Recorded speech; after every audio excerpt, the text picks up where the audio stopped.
Ya, reprofiling mengurai ketika kesuksesan. Ini reprofiling itu pada dasarnya adalah analisa big data versi UKM. Oke, intinya di situ.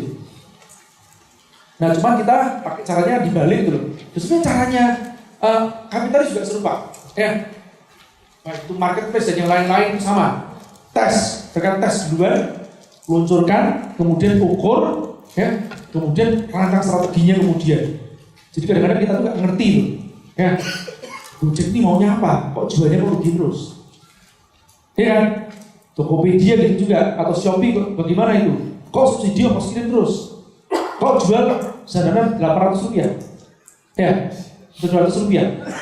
Bagaimana itu? Ya?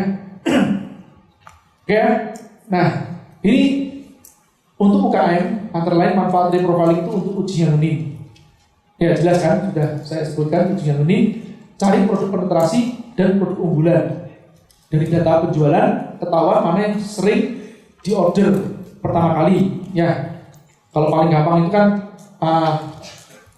kalau makanan itu, kita tanya gini, Mbak, di sini apa yang spesial? Biasanya dia ngasih yang mahal. Mbak, saya tanya yang spesial itu, yang paling sering diorder sama orang-orang pertama kali apa? Ada yang paling sering diorder, ya, ada yang paling sering repeat order, itu berbeda. Paham ya? Paling sering di order pertama kali itu namanya produk penetrasi. Dia nyari yang barriernya tipis. Contoh pas begitu dia lihat ada sop buntut sama ayam goreng, dia milih ayam goreng dibandingkan sop buntut. Tapi begitu ayam goreng hari ini enak, besok coba sop buntutnya. Paham nggak? Karena dia terlalu berisiko kalau dia nyoba sop buntut pada hari ini. Ya sudah mahal, alot lagi. Kalau ayam goreng, average lah rata-rata gitu. Ngerti ya? Nah makanya terus pas begitu sop buntutnya ini dimakan ternyata enak, dia repeat order. Yang paling sering di-repeat Pak itu sop buntut. Repeat ya. Tapi yang paling sering dibeli pertama kali adalah ayam goreng. Jadi ayam goreng itu apa? Sop buntut itu apa? Nanti ayam goreng, ya. Sop buntut, nah gitu. Oke ya, paham ya?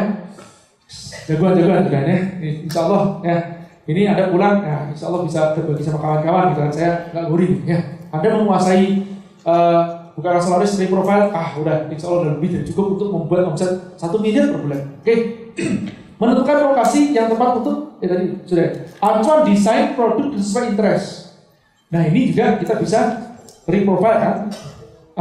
Dari situ kita bisa reprofile, mengecek siapa-siapa yang di follow sama dia. Yang sering saya katakan, dia followingnya siapa aja sih, kesamaan followingnya. Ini banyak kan kalau pakai engine lebih cepat nih, kesamaan following, kesamaan interest. Kalau enggak ada stalking, kalau manual stalking satu persatu. Stalking yang paling sering dia vote, dia share, dia like atau apa, itu stalking. Maka dari itu saya itu bingung. Kalau kita ini kan jarang ya namanya, kita nggak tahu, saya nggak tahu. Teman-teman sering nggak melihat saya nge-like apa saja. Itu bagian apa namanya? Activity saya tuh. Ya activity saya. Activity-nya yang Anda follow. Anda sering melakukan itu nggak?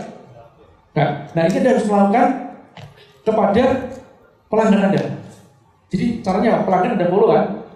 Jadi pelanggan Anda follow, habis Anda follow, terus Anda lihat aktivitinya dia apa? Nge-like, nge-share apa? Checking, stalking akunnya. Ini reprofiling manual. Ya kan?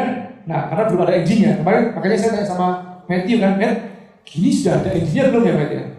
Kayaknya belum, nggak diizinkan mungkin ya. Similar interest-nya atau apa kan? Kalau itu sudah bisa, wah itu luar biasa itu. Ya, yang masih keluar kan demografisnya doang. Ya, psikografisnya belum keluar. Jadi kalau kita punya follower tuh demografisnya seperti apa, udah jelas keluar tuh. Geografis ada nggak ya Instagram? Belum ada ya? Udah ada? Ada. Ya. Nah ini teman-teman yang IM mungkin lebih update ya. Baik ya, menentukan lokasi yang tepat untuk cabang itu dari pengiriman, ya, itu lokasi yang tepat untuk membuka cabang. Kemudian mendapatkan segmentasi untuk iklan. Tadi ini kan contoh nih ya, cabang tadi ini gila. Tadi itu Gojek itu sering ngirimin martabak di mana, ya. Nah, di mana dan jam berapa? Di mananya itu untuk kita mengetahui lokasi tergemuk yang kemungkinan kita bisa buka outlet di situ dan bisa masuk laris karena radius sekian kilometer banyak yang beli. Ya, kapannya untuk menentukan di sebelah kiri jalan atau kanan jalan dari sini. Ngerti ya? Kalau bisa kan sejalan. Paham ya maksud? Ya, sebelah kiri jalan ke kanan jalan kita buka. Ya, oke. Nah, kemudian pengembangan lini bisnis atau brand yang lain. Ini yang sebenarnya produk pasangan, ya, brand extension nanti larinya ke situ. Ya, dari data-data tersebut. Ya, sebenarnya link profile ini kalau didalami banget keren. Jadinya yaitu big data ala UKM. Ya, semi stalking. Kadang teman-teman itu anak saya lagi apa ngeliatin HP terus scroll terus. Saya ngeliatin apa ya? Lihatin data tahu nggak? Behaviornya mereka itu. Dan saya nyoba beli apa? Wah, itu lama loh. Ya, kita ngeliatin behavior nih. Kelihatannya itu ngapain tuh ya? Saya ngeliatin AliExpress, ngeliatin shopping, ngeliatin apa? Ya, dikiranya ini apa kok nggak ngeliat HP terus sih mainannya? Iya, kerjanya di sini nih. Saya kira. Ya, ini analis big data karena belum punya alatnya kan, belum punya tools yang udah punya nih soalnya kan, tapi kan analisisnya, algoritmanya kita udah ngerti, caranya lihat bagaimana. Dari profiling berdasarkan segmentasi, ini yang contohnya kan sudah saya buatkan sebelumnya, ini cuma dipoles tampilannya doang kok, ya. Baik, nah ini berdasarkan 5W, harusnya 5W, tapi saya pakai 4W yang paling banyak dipakai. Ya, 5W 1H harusnya. Ya, what, when, why, what, where, why, when. Ya. Siapa target pasar Anda? Di mana mereka biasa berkumpul? Ya, kenapa mereka beli produk Anda? Ya, dan kemudian kapannya? Ya, ini sudah ada kok. Ya, baik. Ini sudah ada juga kan? Ya, jenis semut, sarang semut, pengguna semut, jalur semut. Ini cuma saya perbaiki slide-nya doang.